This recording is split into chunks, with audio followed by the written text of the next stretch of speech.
Hey guys, hello and welcome to my YouTube channel. I hope that you are doing absolutely fine and your preparation for the STEP exams is going really great. So as you already have read in thumbnail about this video, so yes, this video is about my match and fortunately, luckily I matched with the blessings of my my family, the support of my friends, and also there have been a lot of well-wisher on the YouTube family as well as on the Instagram family.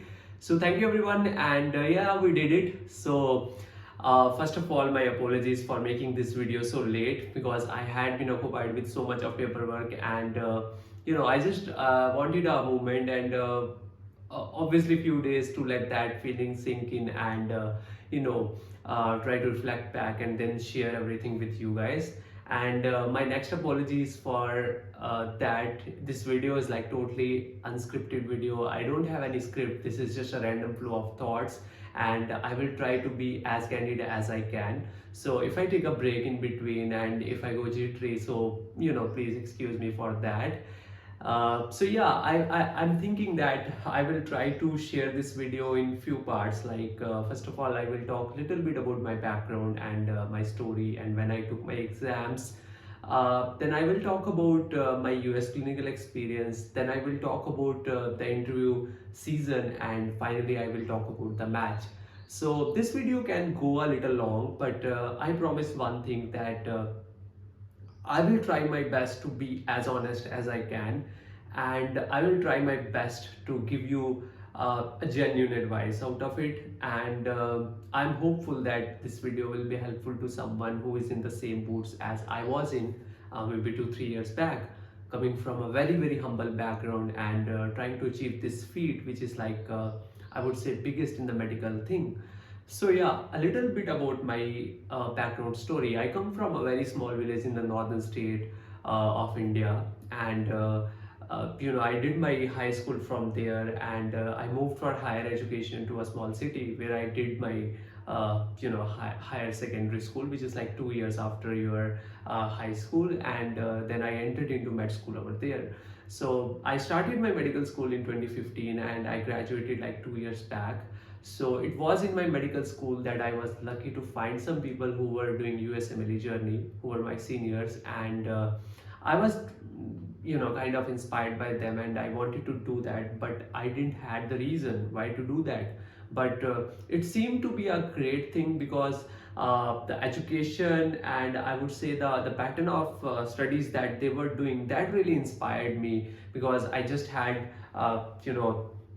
been through the medical entrance, and those guys, they were just doing very great questions, and I was so inspired by those, and I just picked it up. And in my second year of medical school, I started studying those subjects like pharmacology, pathology, in the USMLE pattern, and I somehow bought a first aid, although it was very difficult for me to understand because you have to have a good grasp of subject, only then you can shift to first aid. Otherwise you don't understand what is written, because first aid is such thing which compiles like one whole paragraph into a line, and you have to literally know the whole thing before you jump to that line and draw the conclusion or something like that. So I was lucky and I was fortunate that I found those mentors who shared with me the idea of USMLE and how to prepare for USMLE and things like that.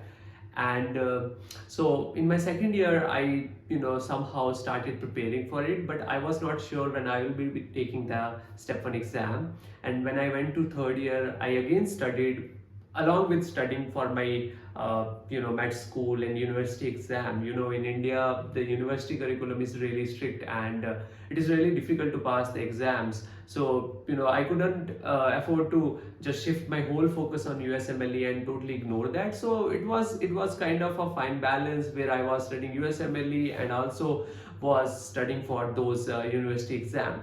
But as I entered into my final year of medical school, I promised myself that I'm gonna focus completely on the final year, because final year in India, it has like very important subjects like medicine, surgery, obs-gynae, pediatrics, and you cannot just afford to kind of compromise on those subjects just because you are preparing for the step 1 exam. That doesn't do honesty or justice to both USMLE as well as your final year, because medicine you only get one opportunity to study during your final year, surgery, pediatrics, obs gynae. Again, these are just single opportunities, and you don't want to miss that opportunity. So once I passed my final year of medical school, then I thought to myself and I promised myself, now it is the time and I have to give a good shot to the USMLE thing. So as soon as I finished my final year of medical school, I started preparing for USMLE Step 1, and it took me like 6 months to take the USMLE Step 1 exam. So I took it in 2021, I guess. So it was in 2021 that I took the Step 1 exam, and to be completely honest and to share everything with you, so at that time it was not a pass fail exam. There was a numeric score. My preparation was all right. My scores in self assessments were really my target scores, and I was doing well.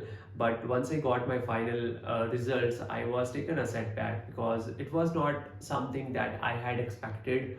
I had expected something like 245 or 250, but it was like 234. I'm not like crying now because now everything has been done, but I'm just like sharing that feeling with you because in someone's journey it can happen that they are not getting the thing that they expected, and out of that they are deciding, oh, I should quit this journey. No, I had the same feeling. Like for me the whole picture was not clear. I just knew that you have to bring 240 or 250 in step 1, only then your application is considered good. So for me it was 234, and had I thought about quitting the journey, I won't had been sitting here sharing those snippets with you. So I continued on that journey, and in the May of 2022 I graduated from medical school. And as I already mentioned in some of my videos, that in the initial few months after passing my step 1 exam, I had not the good idea, the good picture of how to prepare for the step 2 exam. Like what is the journey like, is the UWorld appropriate resource or something like that. Now you have so many videos, but back then there were very few videos on the step 2 thing. There was a huge gap in the video section when it comes to step 1 and step 2. So I have somehow started preparing for step 2, very slowly, just doing the UWorld. And but there was a big hurdle for me, and that was a financial hurdle. And I'm sure like there may be many people in this journey who have those hurdles, and because of that they are constantly stressed out, and they don't have that good feeling. So I would say that I shared that struggle, and I had faced that struggle, and because of that I had to do a full-time job. So in August of 2023, I remember I started, not 2023, 2022, I started, doing a full-time job, in one of the medical colleges, and I was posted in the emergency. So, along with that full-time job, I was preparing for my step 2 exam.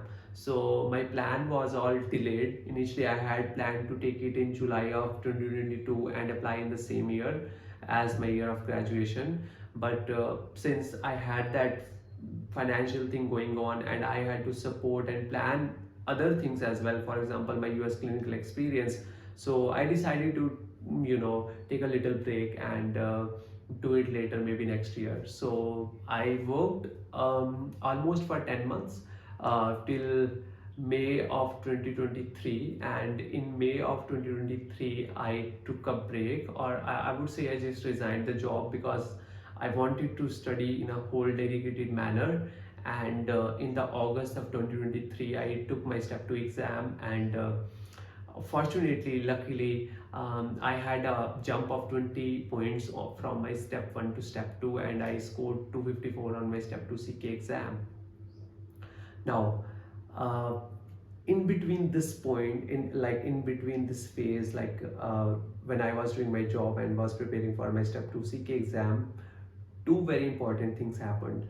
One was that I got a observership opportunity and secondly my visa got approved.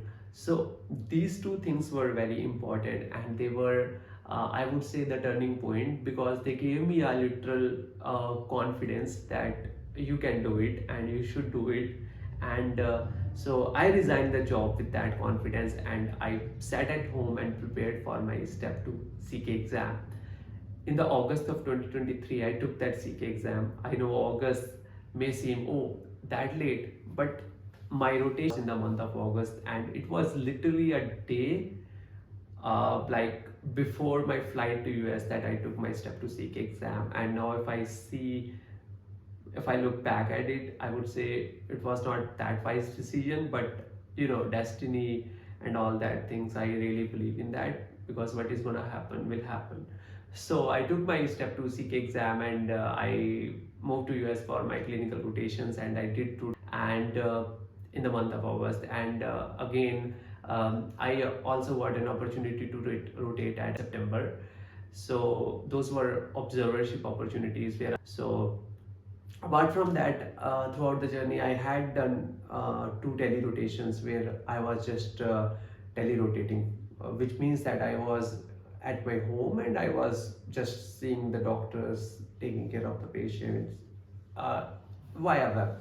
So that was also a sort of US clinical experience, because after COVID, the programs have started appreciating and acknowledging those tele rotations. For example, those guys who cannot move to US can do those rotations.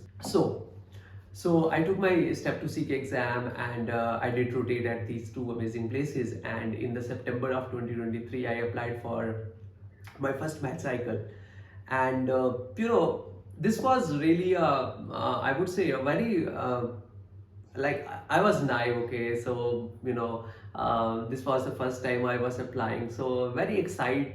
I would say mixed of excitement, nervousness, anxiety. So all those emotions were there at the same time. And so initial week was all about waiting and just checking the email and email and email, but there was nothing. Just acknowledgement letters that hey, we have received your application, we will be reaching back to you soon, and things like that. Those happen. And then all the people, they just talk, hey, I got this acknowledgement email and I got this acknowledgement email. Then you get anxious over why I didn't get the email from that hospital, and my friend has got the acknowledgement email from that hospital. So it was after 2 weeks of me applying for residency math cycle that I got my first interview, and it was from the state of Illinois. So I was so happy at that moment that I didn't think about anything, and I scheduled it on the next available date. Don't do it, just take a break and try to think when will you be best prepared for the interview, and try to take it up in the middle of the season, not in the beginning of the season. That is what I did. So I just took it on I guess 20th of October, and started preparing for that interview in like 5 to 6 days. And I hadn't taken the interview, and before that I got another interview, and I scheduled it on 24th of October. See how, like, it was a silly decision, but yeah, it was all impulse. And I scheduled that second interview, and it was also from the state of Illinois. So Illinois was going on, and it was I would say in the uh, after I took this interview, maybe a day or another day after that, in the last week of October, I remember I got a third interview, and that too from the state of Illinois, because I had signaled those programs, in those areas, and I know these are IMG friendly areas. So I got this interview from there, and I scheduled it in November, and in the second week of November. Actually, they had scheduled it themselves, and in November I took that interview, and I was in US at that point of time. And in November I came back to India, and after that the whole time was like full of silence. And in December I got like two interviews. I scheduled both of them in January. So one was from the state of New York, and other was from the state of Massachusetts.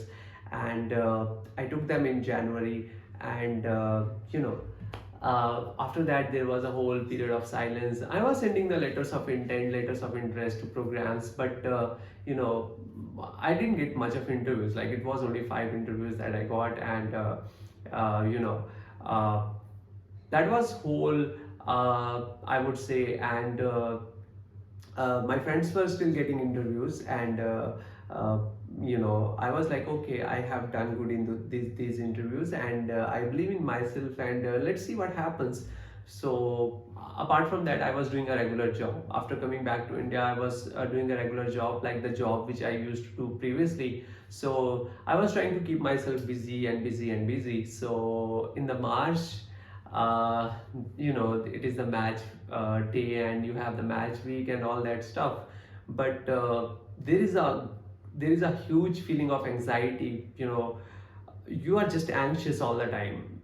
This is what happened. You don't feel hungry, you don't feel like eating food, you don't feel like going outside, you are all just anxious. And I was trying to keep myself busy and busy while working, and when I used to come home, I just used to watch some series, some movies, just trying to distract myself and keep myself busy. And on the actual match day, I still remember that I went on to do a trek. I went to a religious shrine, and I came back. I left my home in the morning, and I came back in the evening after 7:30 IST. 7:30 IST because it is the time when the email comes from the NRMP and lets you know whether you have matched or not. And I still hadn't entered my home, and I just scrolled down my phone and saw that email. And actually, you don't have to open that email, you just can read whether it is written congratulations you have matched, or it is written like we are sorry you didn't get a position this year. And I was filled with happiness, and it was more of a feeling of relief rather than being happy, because uh, obviously I was happy because I had achieved it on my first go. But it was more of a relief because uh, I had invested my everything into this journey, uh, everything, and I had no plan B and no backup plan, and I didn't actually know what would I do if I don't get matched. So that is why I say it was more of a feeling of relief. So this is more or less my journey in a nutshell about how I took my step exams, and how I did a full-time job while preparing for my step 2 CK exam, and then how I got into US for doing my US clinical experience, and then how did the interview season go and how did I match. So I would say that I will try to make more videos. Will try to focus on individual parts about how to do well in the USCE, how to do well in the interviews. But this was just a very small video, and this not a small video, but this was just an initial video, just letting you know guys that I matched, and this is an incredible feeling. I shared every snippet of my journey with you, not each day, but I would say I have shared the important milestones with you. When I went to do the step 1 exam, when I went to do the OET exam, when I went to do the step 2 CK exam, and now this is the match. So if I can do it, you can also do it. And I know it is a hard time, and but I would say that be persistent in this journey. Perseverance always pays back, and I know you will do it. So thank you so much for watching this video, and if you like this video, do subscribe to my YouTube channel.